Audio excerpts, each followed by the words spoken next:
Jumpa lagi bersama saya dengan Cak Dadang.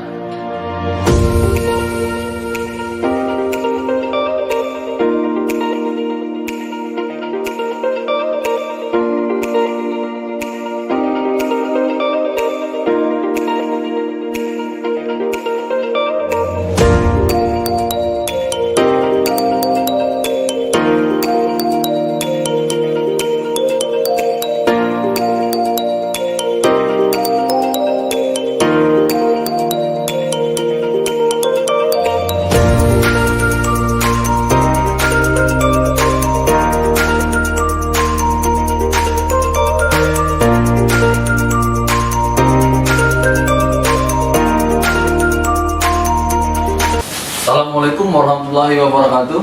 Waalaikumsalam. Hai sahabat Cak Dadang, jumpa lagi di channel yang memang keren di BBC Bincang-Bincang Cemerlang. Kali ini kita kedatangan tamu yang sangat spesial, orang muda, punya pengalaman di jalanan yang penuh, dengan suaranya yang lantang, tidak lagi tertolongkan di jalan, baik di forum-forum akademisi. Tidak kita ragukan lagi, dia seorang pengamat sosial, pengamat kebijakan publik, dan tidak kalah penting lagi, dia tetap konsisten dalam penegakan penindakan korupsi. Dia tetap di jalur itu sampai sekarang. Kita perkenalkan, ini dia Bapak Mukri AS, Sarjana Sosial, Magister Sains. Selamat siang, Cak Dadang. Ya, kita sapa dulu, gimana Bang itu? Kita panggil Bung aja ya, biar agak santai nih. Iya, iya. Jadi gimana kabar hari ini Bung Mukri? Alhamdulillah kabar hari ini baik, Cak Dadang. Dalam situasi saum Ramadan, mudah-mudahan Allah Subhanahu wa Ta'ala memberikan keafiatan kepada kita semua, Cak Dadang. Ya. Terus gimana kondisi puasa di tengah wabah COVID-19 ini? Alhamdulillah kalau ibadah saum Ramadan bisa berjalan dengan lancar, bisa berjalan dengan baik karena menjalankan ibadah yang memang wajib untuk kita laksanakan, Cak. Ya semoga aja puasa kita hari ini di tengah kondisi COVID-19 ini tetap mendapat berkah dari Allah Subhanahu wa Ta'ala. Amin ya Rabbal Alamin. Amin. Kita hari ini akan membincangkan Bung Mukri Ya. permasalahan maju mundurnya PSBB. Iya, iya. Kita lihat berapa hari ini masyarakat ini dibingungkan Iya. dengan kondisi kebijakan pemerintah yang belum berani untuk mengambil sikap kapan PSBB ini akan dilaksanakan sepenuhnya. Iya. Jadi permasalahan hari ini yang muncul di tengah-tengah masyarakat ada kegelisahan, Iya, iya. berdampak sosial di tengah-tengah masyarakat. Menurut pantauan Bung Mukri ini selaku pengamat sosial, kira-kira berdampak apa dengan belum ada kepastian Iya. PSBB ini? Silakan Bung Mukri. Terima kasih, Cak Dadang, telah mengundang kita di bincang-bincang siang, bincang-bincang cerdas pada hari ini terkait dengan pemberlakuan PSBB di Kota Palembang. Jadi siogianya PSBB ini masa berlakunya itu 14 hari, dan ini merujuk pada keputusan Menteri Kesehatan nomor 1.07 garing Menkes garing 307 garing 2020 yang telah disetujui penerapannya oleh Kementerian Kesehatan untuk wilayah Kota Palembang pada Selasa 12 Mei. Kemudian pada waktu itu kita mendengar informasi baik dari pihak pemerintah Kota Palembang dan pihak provinsi, penerapan PSBB itu tanggal 27, artinya 2 hari setelah pelaksanaan Idul Fitri. Nah, kemudian pemerintah disarankan untuk menyusun perwalinya. Benar.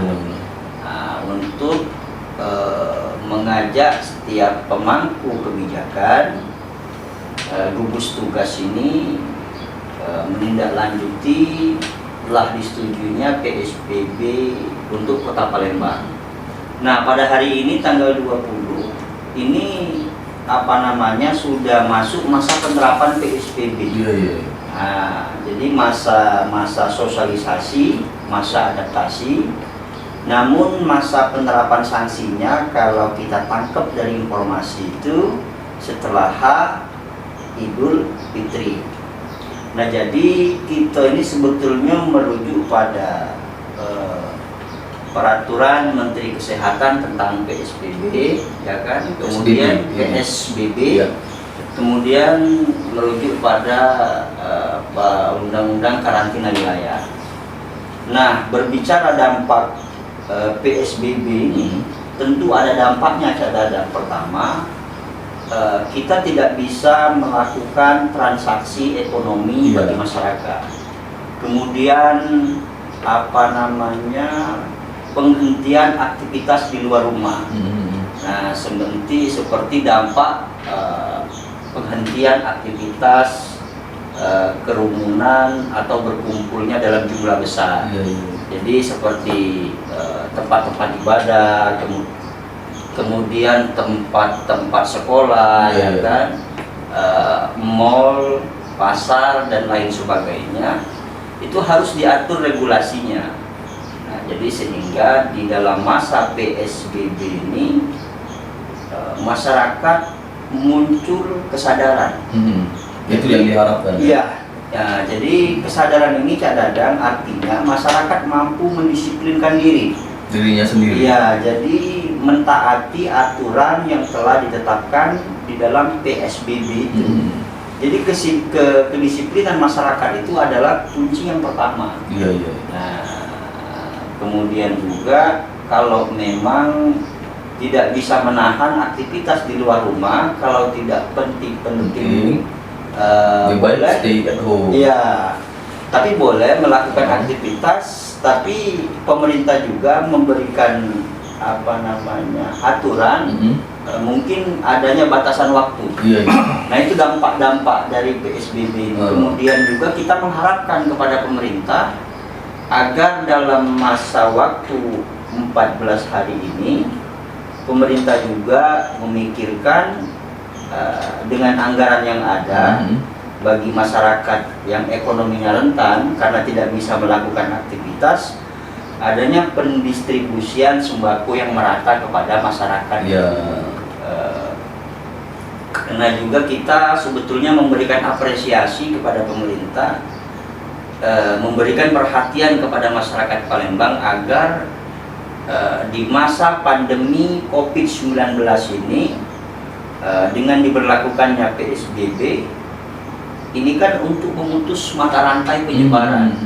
Nah, memutus mata rantai penyebaran COVID-19. Karena Palembang ini zona merah, Dadang.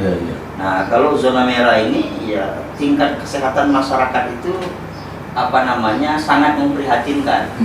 Nah, jadi krisis kesehatan ini sudah menjadi perhatian pemerintah pusat dan pemerintah Kota Palembang serta provinsi agar bagaimana peransitas masyarakat di tengah pandemi ini memang maksimal untuk mewujudkan keamanan, terutama kesehatan bagi masyarakat Kota Palembang.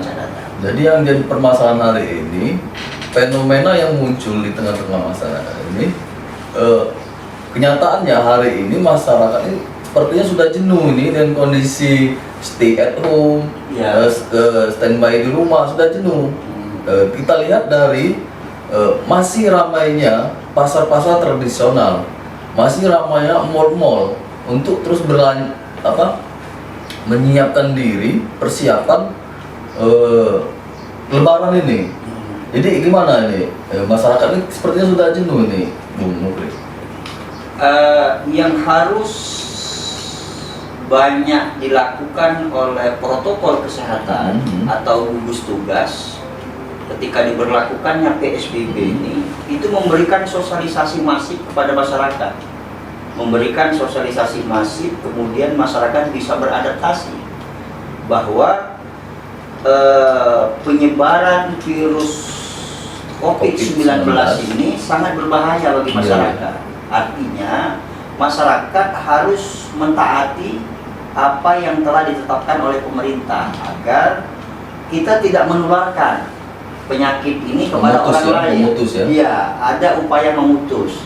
Akan tetapi juga ada semacam aturan masyarakat boleh mengunjungi tempat-tempat yang sangat urgent, seperti pasar, toko 9 bahan pokok, ya kan. Tapi ada waktu yang dibatasi gitu loh, ketat diawasi oleh protokol kesehatan dan gugus tugas.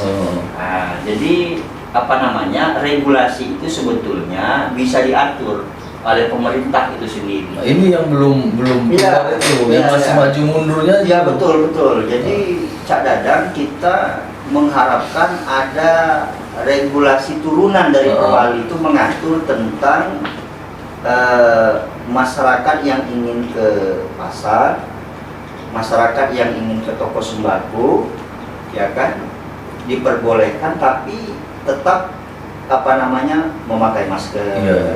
Tepat protokol kesehatan tadi ya? Iya, tetap physical distancing. Jaga jarak ya? Iya, jaga jarak. Kemudian waktunya dibatasi.